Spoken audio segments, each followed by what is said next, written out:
रत्नागिरी सिंधुदुर्ग लोकसभा मतदारसंघाच्या मतमोजणीचं काउंटडाऊन या ठिकाणी सुरू झालेलं पाहायला मिळतं आहे। 1158 कर्मचारी मतमोजणीसाठी या ठिकाणी तैनात करण्यात आलेले पाहायला मिळत आहेत। रत्नागिरीमधल्या याच MIDCच्या FCI गोडाऊनमध्ये उद्या सकाळी 8 वाजता या ठिकाणी मतमोजणीला सुरुवात होईल। 6 विधानसभा मतदारसंघात 84 टेबलावरती ही मतमोजणी एकाच वेळी या ठिकाणी होणार आहे। म्हणजेच जवळपास 140 मतमोजणीच्या ज्या फेऱ्या आहेत त्या या ठिकाणी होणार आहेत। रत्नागिरी सिंधुदुर्ग जिल्ह्यामध्ये 6 विधानसभा मतदारसंघ आहेत। रत्नागिरी राजापूर विधानसभा मतदारसंघात 25 फेऱ्या, चिपळूण कणकवली विधानसभा मतदारसंघात 24 फेऱ्या, सावंतवाडी विधानसभा मतदारसंघात 22 फेऱ्या, कुडाळ विधानसभा मतदारसंघात 20 फेऱ्या अशा या ठिकाणी होणार आहेत।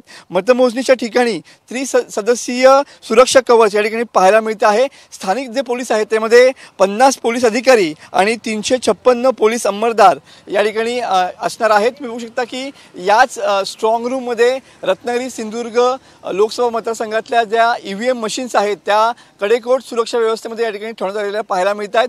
ओएसिस फर्टिलिटीच्या तज्ञांनी IVF उपचार पद्धतीद्वारे 1 लाखांहून अधिक जोडप्यांना मातृत्व प्राप्तीचा आनंद दिला आहे। मोफत अपॉइंटमेंट बुक करण्यासाठी आजच संपर्क साधा। उत्सुकता आहे खऱ्या अर्थाने जर बघितलं तर विनायक राऊत विरुद्ध नारायण राणे अशी लढत या ठिकाणी असणार आहे आणि त्यामुळेच या निवडणुकीमध्ये कोण बाजी मारणार याची उत्सुकता सध्या कोकणवासीयांना लागून राहिलेली आहे। आणि आता खऱ्या अर्थानं या निकालाचा फैसल्याची वेळ या ठिकाणी जवळ आलेली आहे आणि काउंटडाऊन सुरू झालेला आहे। त्यामुळे दोघांपैकी कोण बाजी मारणार याची उत्सुकता सर्व कोकणवासीयांना लागून राहिलेली पाहायला मिळते। कॅमेरामन समित गजनेसह मी मनोज लेले, TV9 मराठी, रत्नागिरी।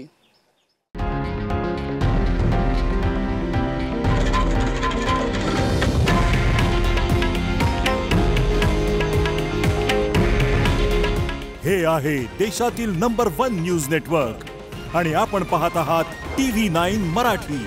काळजी तुमची, हित महाराष्ट्राचं।